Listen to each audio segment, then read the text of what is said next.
Please don't forget to subscribe. Dito na kami sa campground.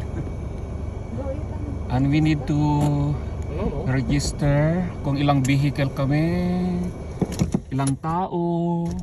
I don't know how much we gonna pay. 400. Oo, I don't know if it's per vehicle or per head. Okay, bababa ako para maipakita ko sa inyo. Dito kami magka-camping. Pero hindi pa mismo dito mismo. Good. Filipino group, yeah. Ayan. Ay, yung kamay ko ay paa. Yung kamay naging paa tuloy.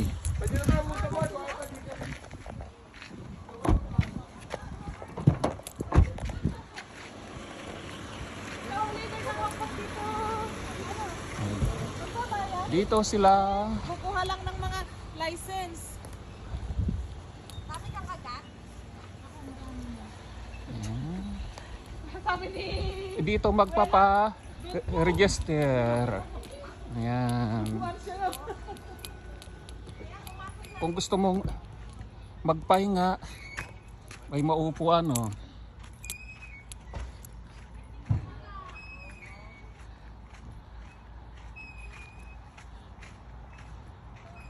May mini golf sila, oh.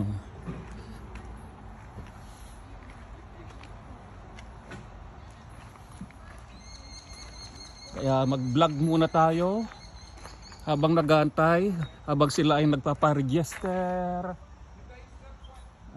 Nakasulat doon, all vehicles and persons entering campground must be registered also.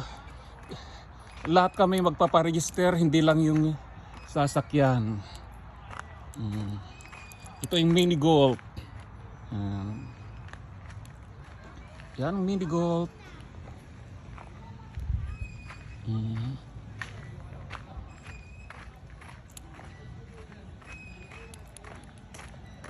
Diyan kami magpapa-register bago mag-camping.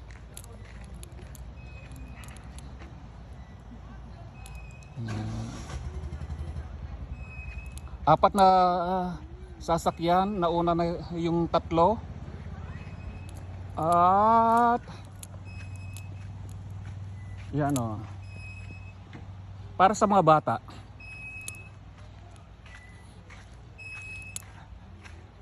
Piling bata muna tayo. Yan. Tawirin natin.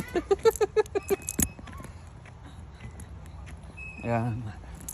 Minsan masarap maging piling bata. Yan. Pwede mong sasakyan, oh. Everly's coming back. May bata doon sa kubo-kubo. Mag-i-slide. Slide yan. Kabilaan. Oh, tingnan yung bata nag-isa. Lubat ako. At dyan lulusot.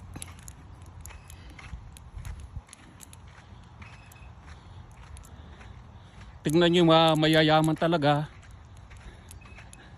na nagkakamping kompleto, di na nila kailangan ang tent dahil mayroon silang RV, yung trailer. Yan. Toddler zone, kids 5 and under. Yan. May basurahan din. Pang bata lahat talaga. May bata doon na naglalaro. May duyan. Ang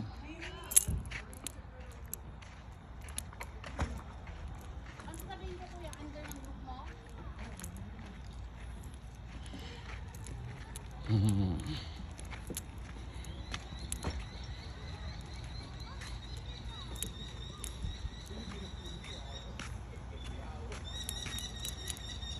Kayak tours nakalagay.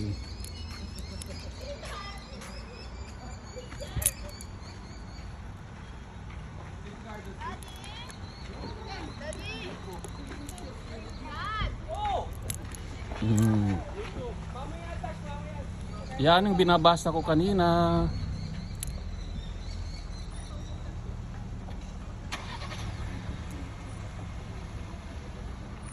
Nandun na sila. Pina-register na kami. Yung mga kasama ko na upo, yung iba nakasakay sa pa rin sa sasakyan, di na sila bumaba.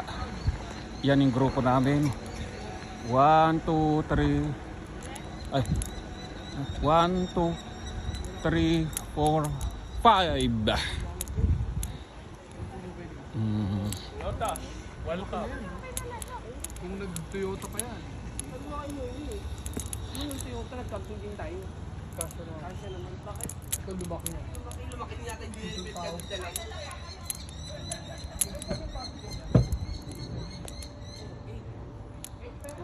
Hi, Mommy. You miss your family. Nung nakaraan, dala pa natin walker ni Mamang. Ngayon, hindi. Are you okay? Bored? Was Cold? Oh, shit. Ricardo, Mamang's cold. what? Yan, may mga nauna ng nakakamping, mga yayamanin.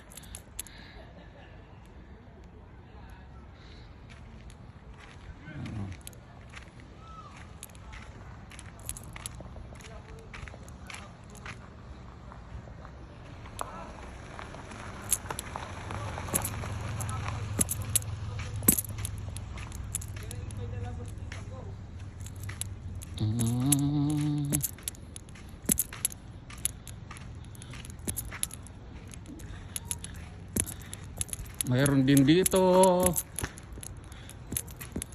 Kung kulang siguro yung area, pwede kang yung place mo, pwede kang kumain dito kung madami kayo. Oh. Kapag uulan, may masisilungan. Tingnan nyo mga tulugan nila. Diyan na sila matutulog. May bed na yan. Mga ganyan, may bed na yan. May washroom. Diyan na sila ihi. May washroom yan. Or magbabawas. May pwede na rin sila dyan maligo. Magluto.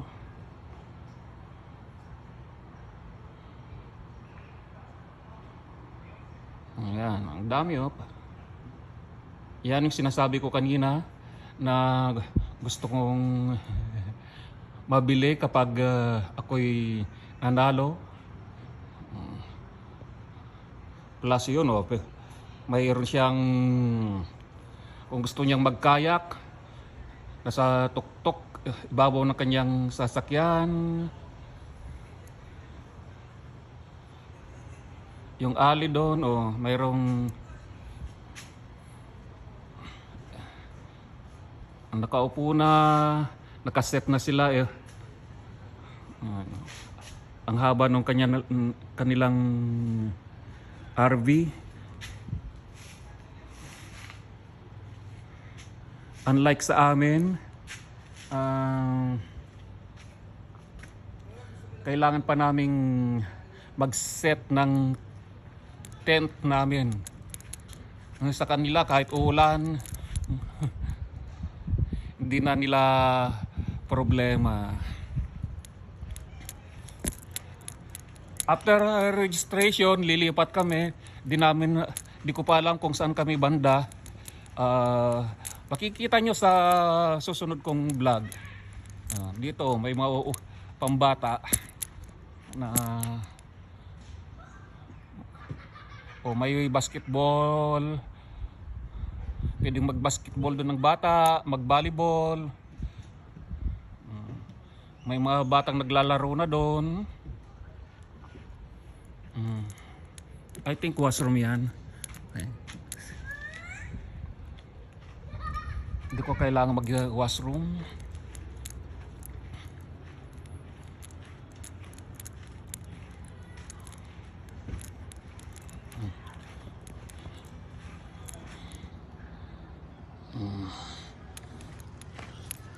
Ay.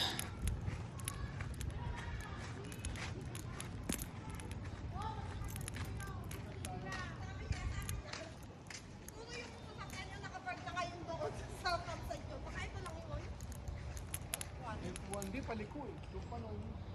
I pa lang yan, yung I. Ay, ito na yung F-Pro. Ito na. Yung F-Pro. Ay, ito na pala. Ah, andun na sila. O yan, F1 na yan, oh. Andun na nga sila, oh. Nakapark na sila. Yung mga kasama namin, nakapark na. Dito na pala kami. Nasa bungad. Kasi na-i-book na nila to eh.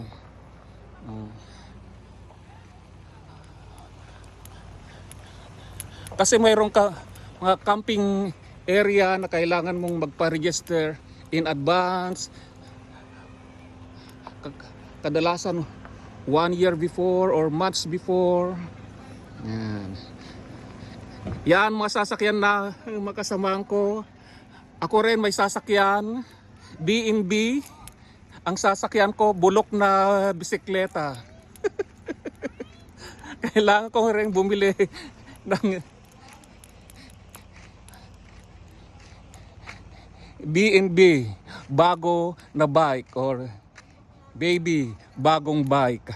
Yan. Yan mga rules nila. No parking. Alam niyo na kung ibig sabihin, both sides.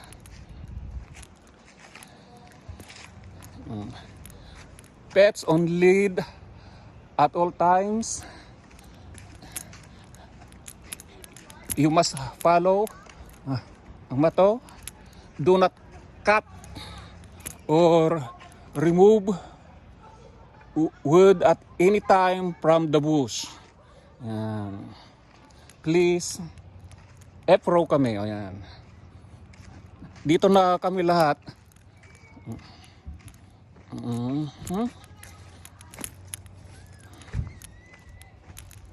Nakita ko na kung saan washroom para sa lalaki at babae. Yan, kung gusto mong pwedeng kumain na dyan. Paglapag ng pagkain, pwedeng magluto dito.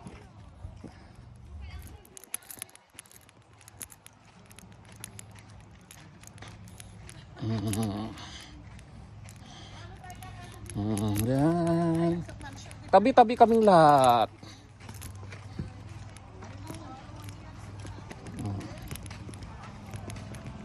Kapag kailangan namin ng tubig, yan. At kapag kailangan mo ng kuryente, buksan lang yan, isara natin.